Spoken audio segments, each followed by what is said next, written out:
Listo, listo.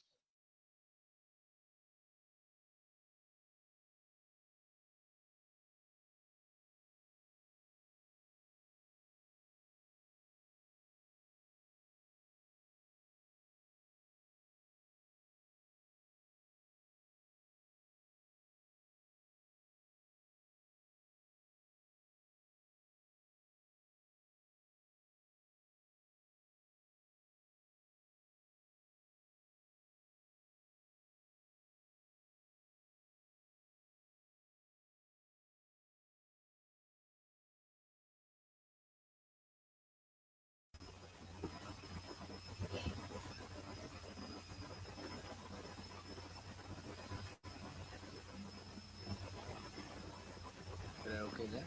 Sí, sí, se la escucho. Mm, ya miramos. Esperemos unos 5 minutos.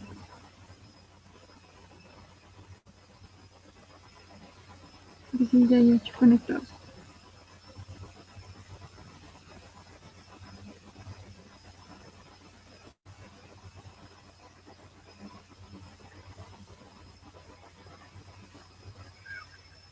Sí, ya. Bueno, yo creo que ya se escucha. Yo creo que ya se escucha. Yo creo que ya tienes 11 personas viendo el... Listo, pues si ustedes dirán, Bueno, pues entonces, buenas tardes a todos los que se están conectando a través del Facebook Live. Esta es la ponencia del compañero Adrián Jaime Herrera de la UPTC. Eh, Él es estudiante de noveno semestre de la licenciatura en filosofía, es compañero de nosotros y estás en tu casa. La ponencia que nos vas a presentar se titula La pedagogía en decadencia, un prólogo pedagógico en el Pactus de Bukowski. Bukowski.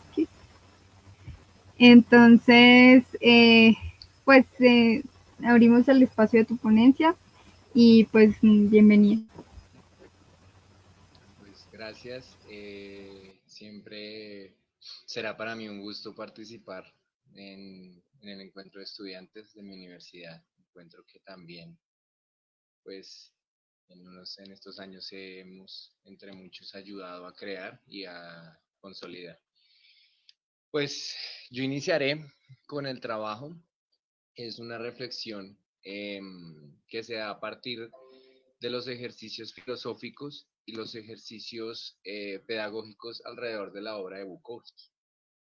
Es una obra y un autor. La obra en específico es el Factotum y es un autor bastante controversial en los últimos tiempos, tanto por su escritura cruda, tanto por sus letras que pueden ser demasiado invasivas, demasiado sugestivas y también llenas de un profundo machismo, pero que de trasfondo se entiende todo el contexto que hay alrededor de la obra de Bukowski.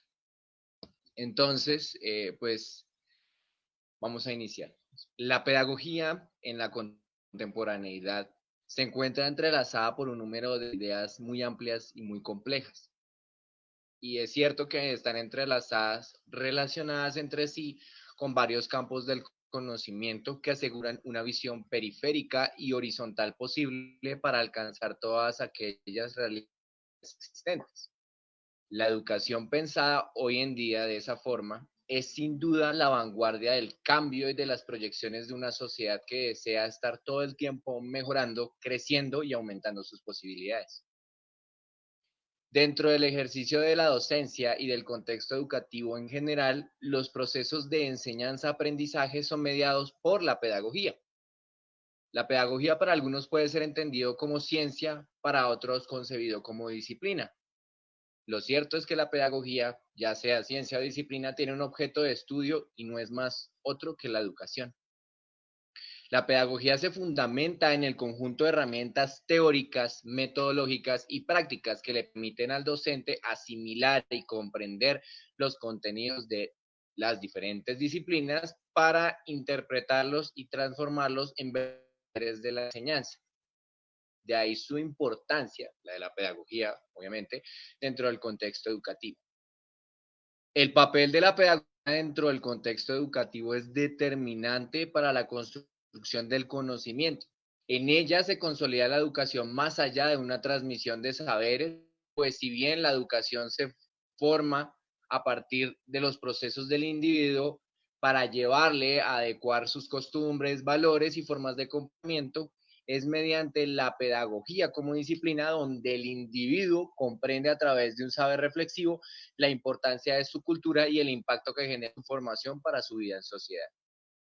Dicho en otras palabras, la educación asegura la formación del individuo, la transmisión del legado cultural dentro de la sociedad, mientras que la pedagogía analiza los fenómenos que hacen posible la construcción de esa cultura y determina y explica los procesos de formación del individuo dentro de la sociedad. Es decir, en pocas palabras, para no enredarlos, se encarga de comprender sus particularidades de acuerdo con sus vivencias sociales y culturales. Ahora bien, puede que los principios de la pedagogía sean el proporcionar conocimientos que sean trascendentales y significativos para las personas que entran en contacto con ellos. Y a su vez, esos conocimientos deben significar el inicio de una unión entre las experiencias personales y las concepciones adquiridas para sí, generar más aprendizaje y poder generar construcciones más complejas. Sin embargo, comparando la realidad que experimentamos a diario, tanto como docentes como estudiantes, parece que estos principios no son del todo acertados y por el contrario, parecen alejarse de lo que parece como un principio general de la pedagogía.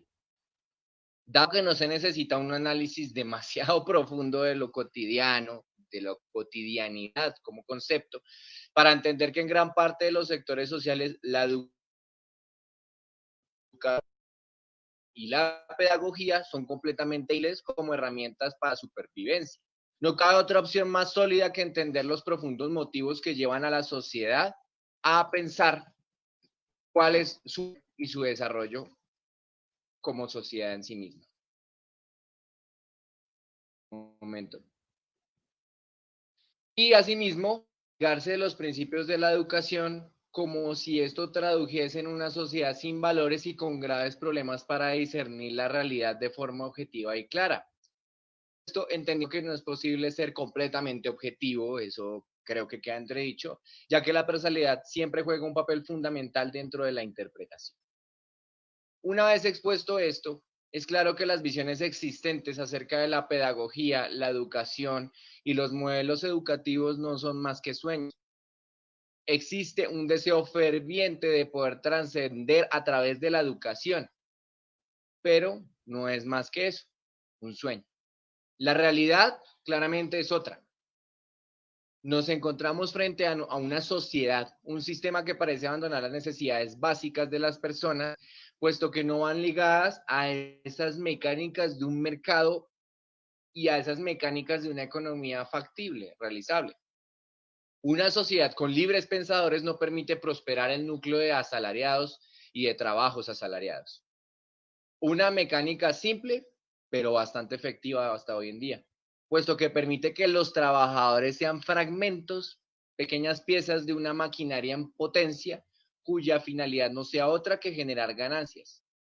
Por ende, un proyecto educativo que permita desligar el deseo económico del deseo y vocación de los ciudadanos pertenecientes a dicha sociedad de conseguir y alcanzar sus metas y proyectos, parece, además de lejano, bastante improbable. Un acercamiento bastante real a esta condición, a esa serie de circunstancias expuestas hasta ahora, es la que presenta el autor estadounidense Charles Bukowski en su obra Factotum, el cual nos coloca frente a nosotros, los lectores, una realidad que parece quererse evitar a toda costa, la realidad que es natural a muchos de nosotros y que parece que no es agrado de casi ninguno. En ese juego de negación de que es parte de nosotros, pero la negamos, es donde entra lo trascendental de la obra. Y además de todo, trata de ser romantizado y de ser sepultado en una danza de tradiciones nobles y de tradiciones supremamente ideológicas utópicas. De ahí que Bukowski sea un autor tan polémico a ojos de muchos, ya que pretende revelar la verdad de la naturaleza humana, una naturaleza putrefacta, carnal, siniestra, tosca, entre otros muchos adjetivos, pero que en ningún momento deja de ser naturaleza humana. Es así que este libro retrata no solo los factores que hacen que la educación parezca carecer de algún sentido real, sino que a su vez permite entrever otro gran obstáculo de la educación y de las sociedades modernas. Retomando la discusión planteada acerca de las problemáticas entre la educación y los modelos económicos implantados en nuestras sociedades, puede llegar a resaltar un problema que parece aún más común y es que el conflicto ya presentado. Este problema de la realización de un hombre que frente a miles de horas de trabajo, realización personal, que luego de sentirse derrotado ante un sistema educativo que parece tener todas las cualidades posibles menos la de ser educativo o generar conciencia más humana del hombre sobre sí mismo, de sus sentimientos y necesidades, este hombre logra sobreponerse, este individuo logra superarse obteniendo una clara victoria frente al sistema que pretende colectivizarle y hacerle perder cualquier rastro de su identidad e individualidad. Aquí parece resaltar el triunfo de la necesidad humana de sentirse realizado y como parte de una sociedad, que en sentido de este hombre le necesita, pero al trasladarse a la realidad no es más que una utopía. Una vez finalizado aquel ciclo de estudios, que según el imaginario colectivo permitiría ingresar a un mundo laboral activo, puesto que se tiene acceso privilegiado al obtener un título universitario, el cual parece posicionarse como una lámpara mágica, la cual abre un sinfín de posibilidades. Y ese no es otro paso más que aquel que puede llevar a muchos a enfrentarse a una realidad que hasta entonces ha querido ser evitada. Es cierto que hasta este momento clave la educación universitaria ya no es vista como un derecho universal, sino como otro bien de consumo, el cual no está tan cotizado como para tener que compararlo con el teléfono de última gama o el automóvil del más alto rango. La realidad es bastante cruda y en un contexto cercano parece que no asegurarse absolutamente ningún beneficio es la única salida, y mucho menos algún tipo de gozo o algún tipo de realización por dicho título. Es por esto que dicha obra de la literatura narra eventos desafortunados que parecen muy familiares y que se asimilan a la perfección a una realidad constante en la contemporaneidad. ¿Qué otras conclusiones pueden desligarse de una obra que refleja todo lo sentido? Es decir, al leerse es muy posible entender al autor, es más, ponerse en el papel del personaje.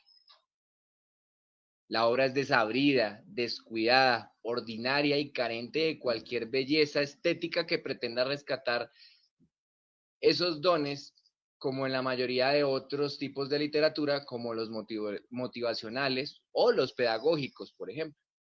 Y en muchos casos precisos, esas obras motivacionales y de carácter pedagógico son nuestros manuales de las instituciones educativas y de las instituciones de educación superior, nada más alejado de la realidad. El personaje de Bukowski es pensado como su alter ego, que colisiona una y otra vez hasta el cansancio y nos demuestra consecutivamente cómo falla con las mismas piedras en el camino, ya sean mujeres fáciles que satisfacen sus necesidades más básicas y mezquinas, seres que no tienen voluntad de vida y los detesta, pero parece ser iguales a él, defendiendo y definiendo su camino hacia una moral y una filosofía bastante precaria de vida. A todo este escenario le acompañan borracheras, vómitos, insultos, peleas y la obtención de uno que otro sórdido empleo y de muy corta duración. ¿Les suena familiar? Parece la realidad de muchos de nosotros. Una conclusión posible a esta falta de creatividad, que no es solo un carácter inherente durante toda la obra, sino de la cotidianidad de muchos. Bukowski recurre a un clima que parece repetirse a lo largo de toda su obra y de todas sus obras, y aunque es difícil comprender si esto fuese un acto de pura genialidad para relatar la vida de cientos de personas que encuentran en sus vidas algo no más allá que la cotidianidad enfermiza a la cual están atadas, o por otro lado puede mostrar la faceta fatídica de un autor que se vuelve cíclico y aburrido. Más allá de esa exclusión, para las necesidades y el contexto, parece pertinente que abordemos la primera postura. La fatalidad de la reincidencia de la sociedad en las esferas más miserables se convierte en una náusea incluso para el lector. Y aquí ya hace una pregunta. ¿Cuál es la finalidad para retratar la asquerosidad del mundo en las obras de Bukowski? Es una poesía y un retrato del horror de la naturaleza.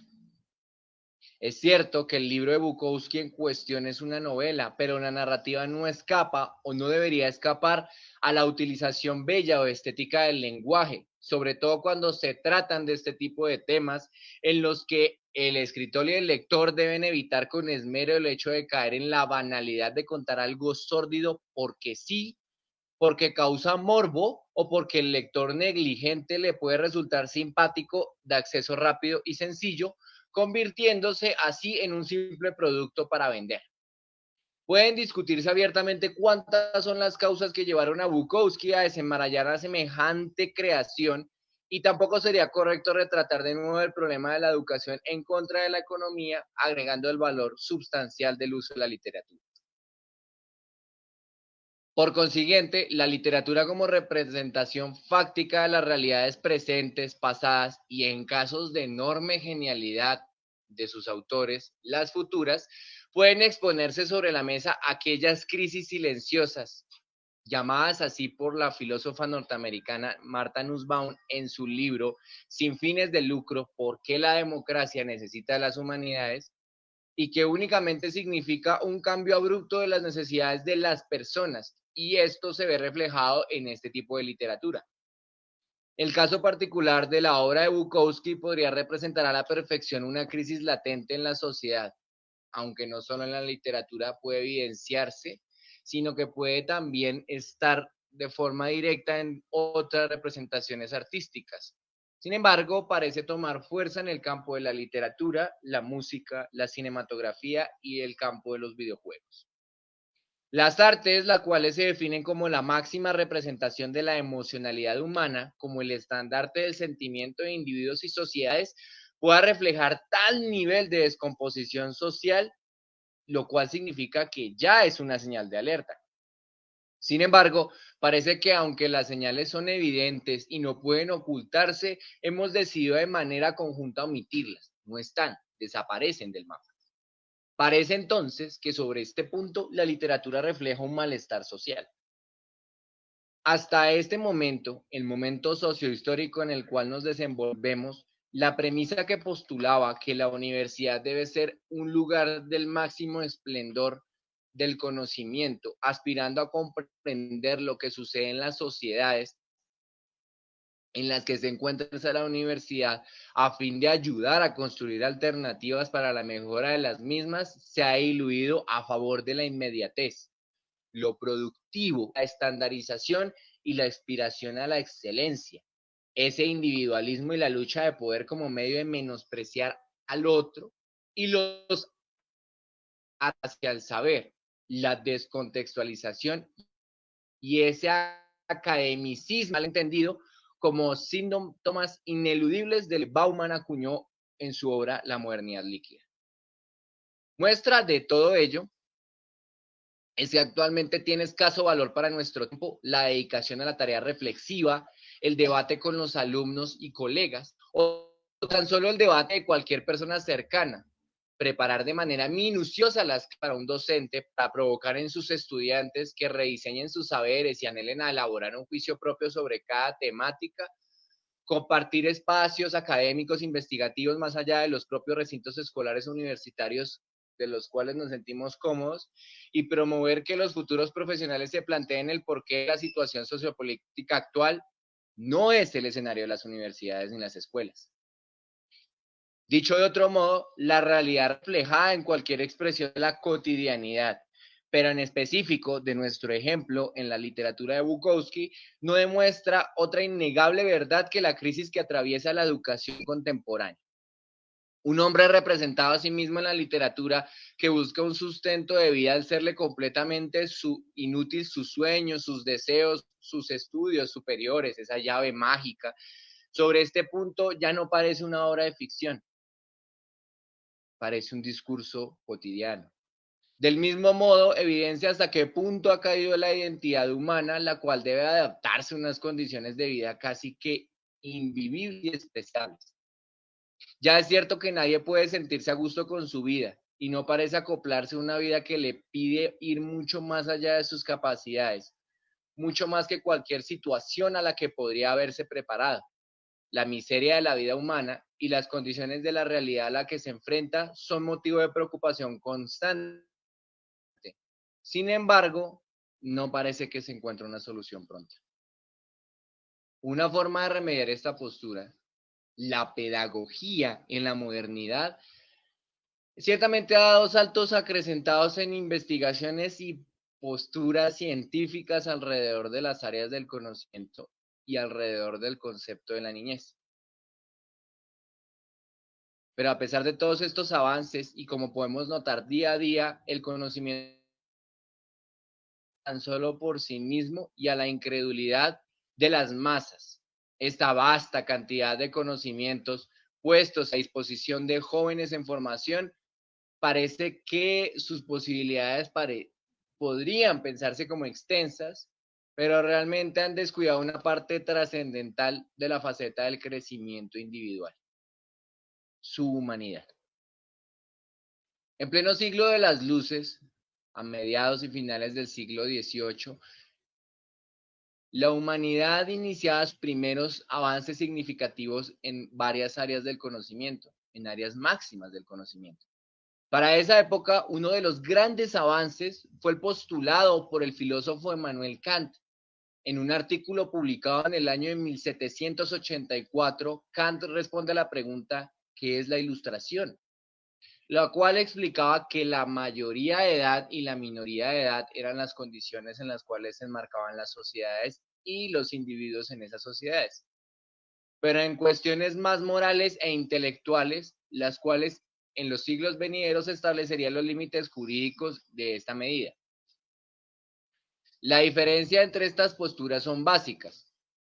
Según Kant, la minoría de edad radica en la incapacidad de servirse del propio entendimiento sin la dirección de otro.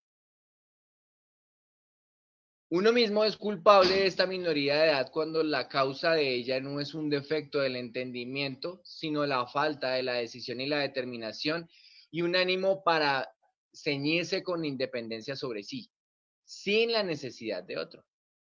Está conveniente ser menor de edad, ya que si tengo un libro que piensa por mí, un pastor que reemplaza mi conciencia moral y me dice cómo obrar, un médico que juzga acerca de mi dieta y mi salud, un maestro que determina las secciones de mi pensamiento, qué debo pensar y cómo hacerlo, y así sucesivamente, pues no necesitaré esfuerzo propio.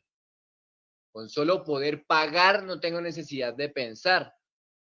Otro tomaría ese puesto en esa tarea. Es así como la ilustración es la salida de la minoría de edad, según Kant.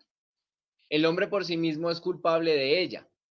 Kant sostiene que la razón es propia del hombre, pero lamentablemente el hombre no siempre recurre a ella para tomar decisiones, ya que más de una vez esquivamos usarla y caemos en ese facilismo de pensar como otros nos dicen que tenemos que hacerlo. Kant cierra su concepto al definir que estas personas se hallan en ese estado de minoría de edad. Y es en ese orden de ideas que la mayoría de edad será, por supuesto, la capacidad de pensamiento por sí mismo, el criterio y las habilidades críticas para tomar una decisión por sí mismo, y la mayoría de edad no sería otra cosa que la capacidad de una tendencia por su propia capacidad de racionalizar, mediada por la experiencia y aplicada a las realidades del mundo de la naturaleza humana, de ese mundo cotidiano. Esto es un avance significativo en las teorías humanas, puesto que representa que todos los hombres son criaturas responsables de su propio criterio, decisiones y posturas, diferente al medioevo, diferente a la antigüedad, de esa palabra eficaz, del Dios que dice hágase la luz y la luz se hizo. Ciertamente de aquí ha partido gran parte de las teorías pedagógicas modernas. El constructivismo, donde destacan personajes como Jean Piaget y Lev Vygotsky, postulan la imperiosa, obligatoria necesidad de entregar al estudiante instrumentos básicos que le permitan construir sus propios procedimientos para resolver situaciones problema, lo que implica que sus ideas puedan verse modificadas y seguir aprendiendo. También está presente el aporte de la teoría del aprendizaje significativo de David Usbel, un tipo de aprendizaje que el estudiante relaciona información nueva con la que ya posee, reajustando y reconstruyendo ambas informaciones en este proceso. Dicho de otro modo, la estructura de los conocimientos previos condiciona los nuevos conocimientos y experiencias, y estos a su vez modifican y reestructuran aquellos ya existentes en una forma cíclica e infinita. Otra de las nuevas teorías es la escuela nueva, donde María Montessori plantea que la educación debe renovarse, ser progresista y afrontar las necesidades de sus estudiantes. Todas estas teorías son extremadamente útiles y son vertientes directas del pensamiento ilustrado kantiano. Un camino por salir de la ignorancia y ofrecer la mayor cantidad de conocimientos y experiencias posibles que permitan a las sociedades desarrollarse activamente y en pro de la sociedad misma. Sin embargo, todos esos esfuerzos carecen de significado cuando los constatamos con la realidad actual. Parece que la la miserable vida del personaje de la obra de Bukowski, Henry Chinansky, parece representar con exactitud la vida de cientos de miles de millones, que ya sea porque no hallaron un futuro luego de esforzarse en estos proyectos educativos que no han rendido frutos, o por otro lado porque se han sentido cómodos en un mundo monótono y simple en el cual no hay necesidad de pensar ni reflexionar, porque tenemos enviados, iluminados, quienes cumplen con ese papel a la perfección, llegando a mecanizar nuestras acciones a medida y gusto de su propio placer. No queda lugar y otro placer más grande que el de la liberación, el de encontrarse frente a las vicisitudes y superarlas, por supuesto, corriendo frente a ese sistema que no encuentra nada a gusto esas decisiones de independencia y autonomía. Luchar por un camino más educado, significativo, relevante y que trascienda el bienestar de otros, ese es el camino que pocos deciden recorrer y que cuando ha surtido efecto ha generado que el mundo se mueva a través de experiencias, aportes, hallazgos, hasta tal punto que transforma los límites hasta límites inimaginables en la sociedad. Si esta máxima de rebeldía es un camino favorable y es una motivación que permite restituir y reconstruir, entonces la pregunta es, ¿por qué la pedagogía está en decadencia? Bajo la figura que plantea un autor como Bukowski y examinando los escenarios desarrollados por el autor, existen tres caminos bastante marcados de lo que yo llamo esa pedagogía en decadencia o caminos a la decadencia. La primera figura es que aunque la ilustración y la mayoría de edad es el devenir de las sociedades por el progreso, según palabras de Kant, es cierto que nosotros en nuestras aulas nos hemos estancado y la máxima de la Revolución Francesa y la máxima de la Ilustración, de la educación para todos y enseñarlo todo, nos ha mostrado de cierta forma que el estudiante, que aquella persona que desea conocer, que tiene problemas frente al mundo y que esos problemas significan una constitución de esa búsqueda por el saber, ha generado que las escuelas, los lugares de aprendizaje y los lugares culturales en la sociedad sean no más que un templo nuevo. Dejamos los antiguos templos y sacrificios dejamos las antiguas predicciones de los sabios, de los poetas, dejamos las antiguas piedras y testamentos para transformar esos lugares de emancipación y de liberación como en la escuela en nuevos lugares de conocimiento sagrado. Entonces, uno de esos caminos, una de esas figuras a la pedagogía en decadencia no es otra que la figura del sabio maestro, ese que cree saberlo todo y que su palabra es todo.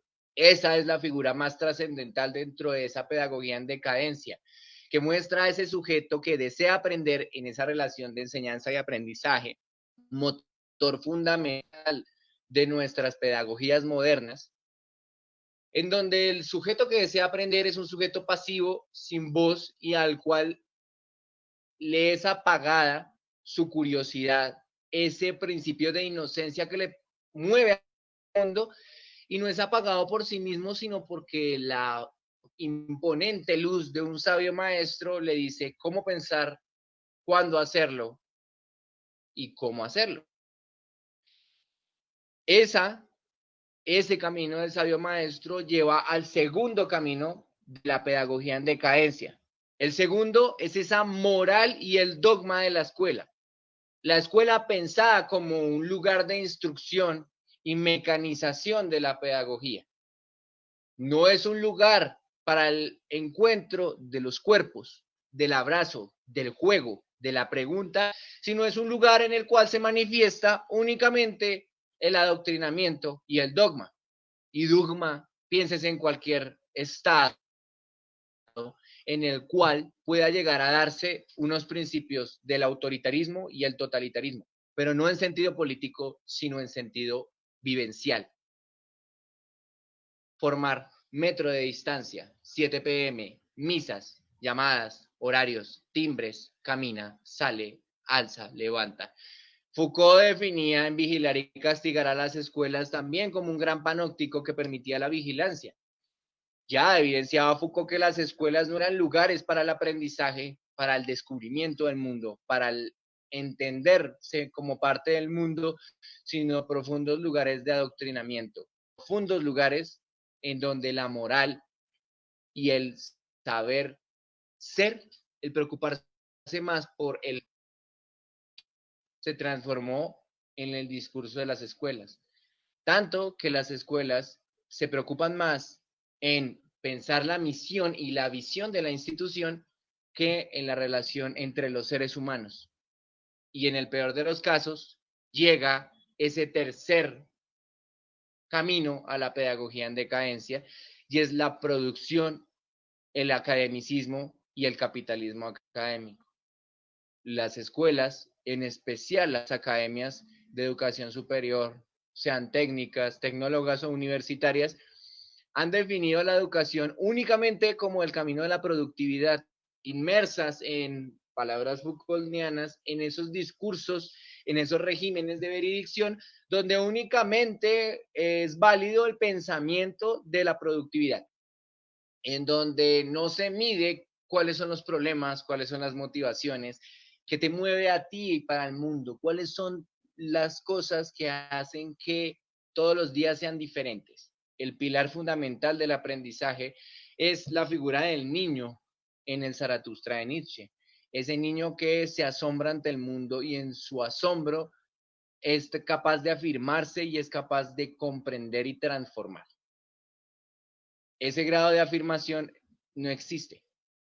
Son los discursos inmersos en las escuelas y en las universidades donde importa cuántos títulos tengo, cuántas publicaciones hago, cuántas citaciones tendré y cuántos puntos mis grupos de investigación generan, lo que me hace a mí un mejor maestro o, en su debido caso, un mejor estudiante.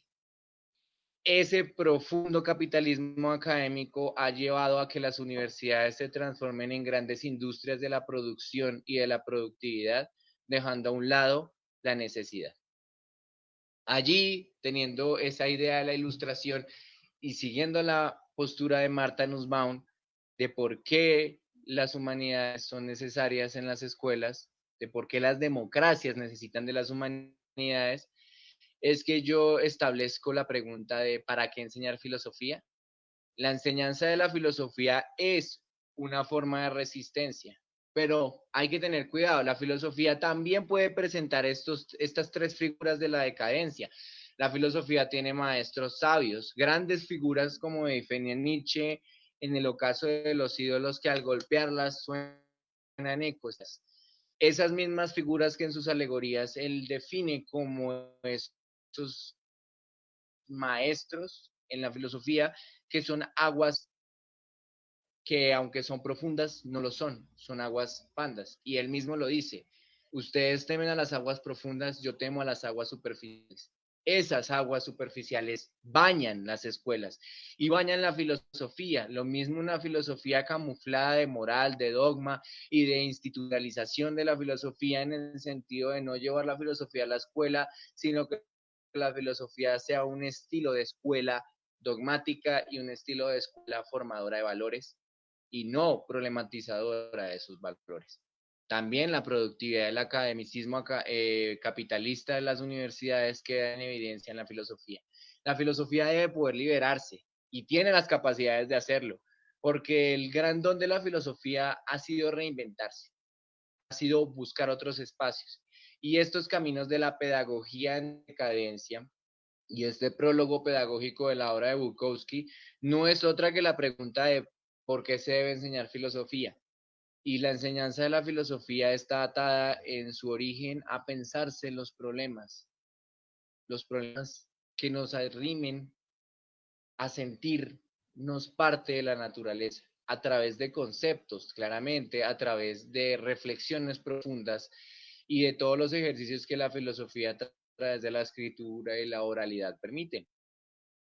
Pero siguen siendo experiencias del mundo, experiencias que nos sienten. Desde el niño que se pregunta por qué sale el sol todos los días a la misma hora y desaparece a la misma hora todos los días, pueden hacer la pregunta más trascendental del mundo.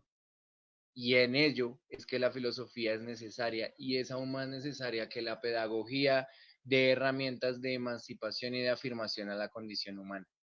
Esa condición humana conflictiva, decadente, que en sociedad parece generar unos discursos de odio y de constante eliminación, pero que realmente es también la condición humana de la rebeldía, de la reafirmación, del oponerse hasta el punto de ir en contra de la misma naturaleza.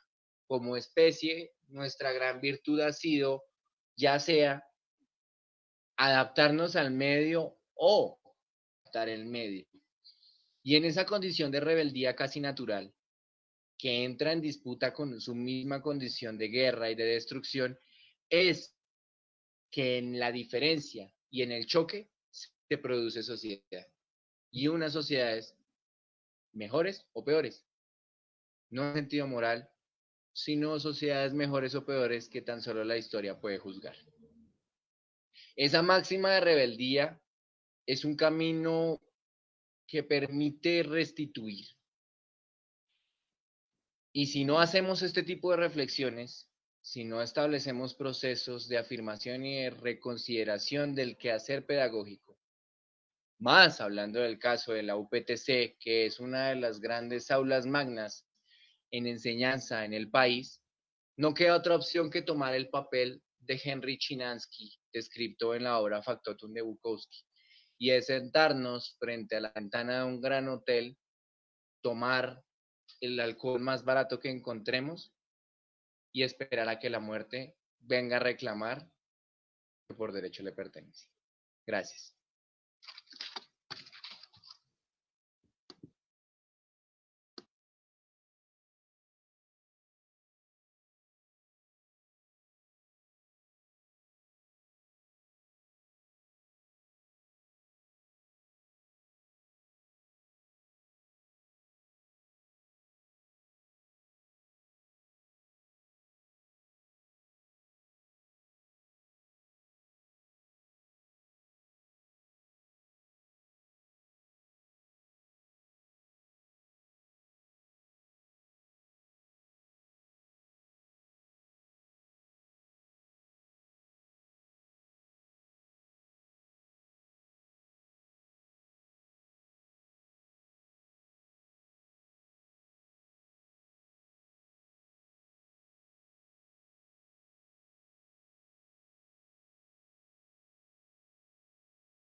Bueno, Adrián, pues, ¿me escuchas? Sí, te escucho. Vale, mira, hay una participación en el chat de una persona que se llama Patiño, creo que nos escribe desde Tuluá y dice, bueno, que él no es estudiante, no es filósofo, pero estudia maestría en filosofía y pues hace como, bueno, como, bueno, la pedagogía está en decadencia, bueno, creo que era un comentario. El compañero Camilo Andrés Arevalo nos pregunta, ¿es inevitable la caída al nihilismo, como en Bukowski?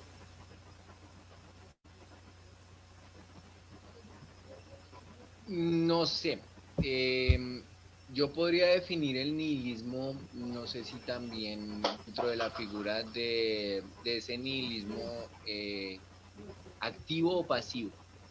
Tal vez Nietzsche sí veía y lo hace en un libro como es El porvenir de nuestras escuelas, que es una serie de conferencias reflexivas en las cuales él realiza ese ejercicio de, bueno, ¿y para dónde va la escuela? ¿Es realmente posible que la máxima de la educación en Occidente, que es esa educación, obviamente no puedo hablar por educación en otros contextos, yo me sitúo en el cual puedo opinar o construir un conocimiento, que es la educación en Occidente? Y él decía que la educación en Occidente estaba profundamente marcada por un error, y es que la educación no podía ser universal, porque al universalizarse la educación se podía tomar en cierta forma ciertos errores, que era llegar a idealizar la figura del maestro que lo puede saber todo y que puede llegar a todos lados, una figura casi que en sentido sacerdotal, donde el maestro toma el papel del padre. De ese maestro es el papel del pastor del rebaño. Inevitablemente la educación ha tomado un rumbo bastante decadente, sí. Lo hemos reflexionado, no sé hasta qué punto se ha hecho la reflexión. Y tristemente el nihilismo en nuestro tiempo es bastante evidente. El abrazo por la muerte, o sea, la inevitabilidad por la muerte nos ha llevado a no afirmar la vida. O sea, es como si afirmásemos que si llega la muerte, entonces, pues hay que afirmar la vida, si igual la muerte llega. Pero no, Nietzsche, por el contrario, sabe que al afirmar la muerte lo que más se hace es afirmar la vida. Entonces, no sé si el concepto de nihilismo en qué faceta podría darse. Ciertamente sí estamos en una sociedad que está en un declive. Creo que la sociedad humana de por sí es una sociedad que necesita reflexionar acerca de su propio quehacer como sociedad.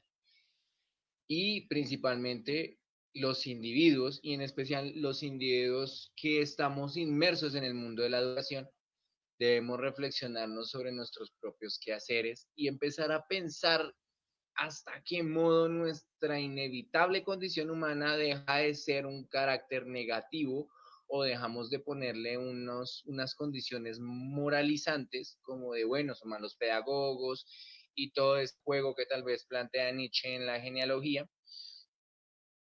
y más bien empecemos a plantearnos a nuestros orígenes, y es el origen por la pregunta, el origen por preguntar y el origen por afirmar que la única forma de que la pedagogía, o mejor aún la educación, realmente tenga ese carácter emancipador es cuando nosotros entendamos que el papel de la educación no es otro que el del asombro, lo mismo que el de la filosofía.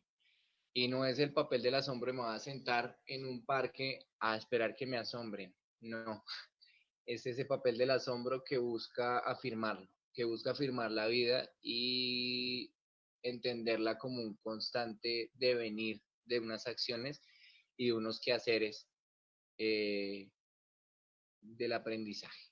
No sé si puedo responder la pregunta o esa es la reflexión que se me viene cuando sale la pregunta.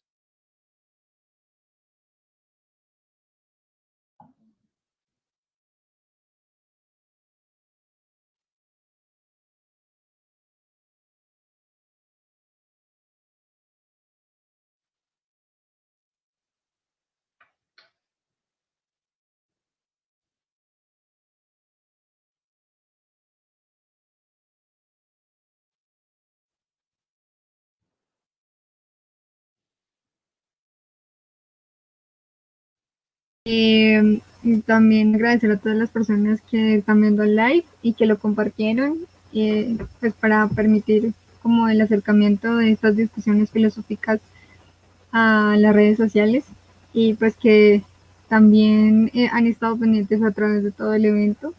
Una vez más les agradecemos mucho. Muchas gracias Adrián por tu presentación y no han llegado más preguntas.